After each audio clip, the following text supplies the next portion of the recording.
In this video, we show how to replace the memory in a PowerEdge R6725. Before working inside your system, read through and follow safety guidelines to protect your system from potential damage and ensure your personal safety. For more information about safety guidelines, see the service manual at dell.com/support.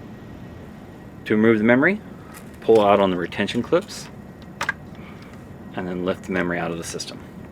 To install the memory, align it with the memory slot and press down until the clips click into place. For more information or support about the PowerEdge R6725, visit dell.com/support.